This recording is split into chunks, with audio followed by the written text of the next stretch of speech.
the state of pixels. So a lot of people just now are getting on to 4K monitors and TVs, and they are really good. But is it really worth getting 4K monitors or even 8K monitors, or is it just not worth it and can you even tell the difference? Well, first let me explain what the difference is between 1080p, 4K, and 8K, and what they're all made of. So let me talk about that right now. So 1080p. 1080p is basically 1920 by 1080 in height. So 1080p would greatly benefit from smaller screens like this, a phone, a tablet, laptops, and monitors or small monitors like these. So 1080p is great in smaller screens like phones, tablets, small laptops, and small monitors. But some places where it lacks on is the detail that you can get in 1080p and bigger displays. So right here I have a 27-inch 1080p monitor from LG. It's kind of pixelated. If you look up close to it or around like feet close to it, you can see pixels.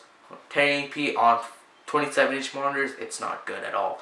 So this panel that you cannot see, it's a 27-inch LG monitor, would greatly benefit from 4K or probably even 1440p. 1440p is basically a little higher resolution than 1080p, but still not as high of a resolution as 4K.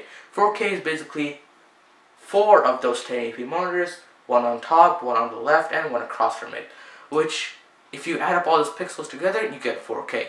4K is pretty good and can actually help you in bigger displays like those 27-inch monitors right there, 32-inch monitors, 48-inch monitors, and so on and so forth as you go in monitor size. But now let's talk about 8K. 8K is where you go insane. It's just insane. No one needs it. 8K. 8K is, believe it or not, 16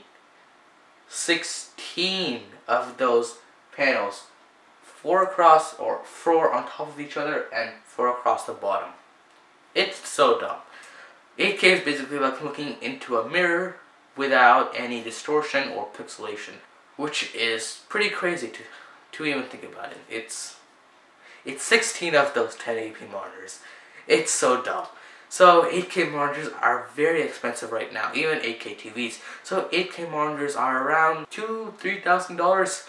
There's one Dell 8K display that is going for I think $2,000–$3,000. I'll link that, or I'll try to link that in the description below. So that 8K monitor needs something special. So it has a power plug, that's pretty normal.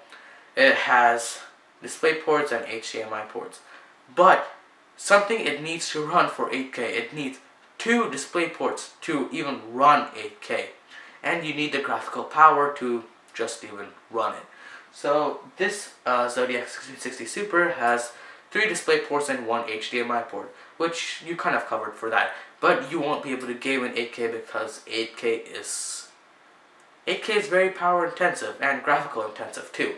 So 8K is dumb, number 1, and number 2, it's expensive.